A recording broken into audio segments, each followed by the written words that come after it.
কি হলো মা? মা বলল, ডানা শক্ত কর বাছা, বাতাসের পাল্লা নিতে হবে। তাই ডানা শক্ত করে বাতাসের পাল্লা যে কিভাবে নিতে হয় সেই শিক্ষাটা যিনি দিয়েছেন তিনি আজকে মঞ্চে উপস্থিত আছেন, সম্মানীয় মহুয়া ম্যাডাম মহাশয়া। তাই তাকে আমি স্যালুট জানিয়ে আমি আমার কয়েকটা কথা আপনাদের মূল্যবান সমালোচনার ক্ষেত্রে খুব সাহসের সাথে উপস্থাপিত করতে চাই। আপনারা জানেন যে অনেক কিছু দান আছে, তার মধ্যে বেস্ট দান হচ্ছে রক্তদান। আমি অনেক সময় বলি যে among the projects which we have already gone through, blood donation is the best of the lot in all respect।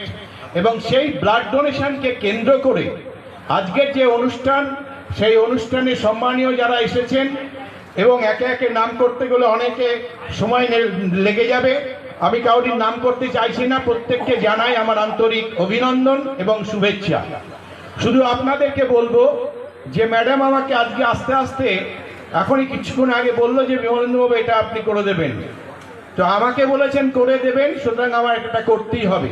তাই যে কাজটা ইনকমপ্লিট আছে সেটা কমপ্লিট যাতে করে দিতে পারি তার ব্যবস্থাটা আমি করব। আর পাশাপাশি আমি যারা অ্যাডমিনিস্ট্রেশনের সঙ্গে যুক্ত আছেন ডাইরেক্টলি এবং ইনডাইরেক্টলি তাদেরকে বলবো আপনারা ল অ্যান্ড অর্ডারটা কিন্তু একটু ভালো করে ফলো আপ করুন, কারণ এই ল অর্ডারের জন্যই অনেক মানুষকে কিন্তু আমরা হারিয়েছি। সুতরাং আমাদের রাস্তাঘাট এবং অন্যান্য যে সমস্ত জিনিসগুলো রয়েছে সেগুলো সম্বন্ধে একটু ওয়াকিবহাল হয়ে তাতে যাতে আরো ভালোভাবে করা যায় তার ব্যবস্থাটা করলে আমার মনে হয় অন্ততপক্ষে মানে মৃত্যু থেকে অনেকে রেহাই পাবে। বিশেষ করে রাস্তাটা দিনের পর দিন ন্যারো হয়ে যাচ্ছে। এই ন্যারো রাস্তাটাকে আমাদের যে রাস্তাটা সেই রাস্তাটা সম্বন্ধে অন্ততপক্ষে একটু বিচার বিবেচনা করে জায়গাটা যাতে একটা সুন্দরভাবে করা যায় এটা দেখবেন। আর করিমপুরে যদি কোনো অসুবিধা হয় সেটা দেখবার দায়িত্ব যার মধ্যে রয়েছে তিনি ম্যাডাম আছেন সর্বোপরি, আর সর্বোপরি আপনারা রয়েছেন। সবাই ভালো থাকবেন, সুস্থ থাকবেন, সুন্দর থাকবেন। আগামীতে আবার কথা হবে। নমস্কার।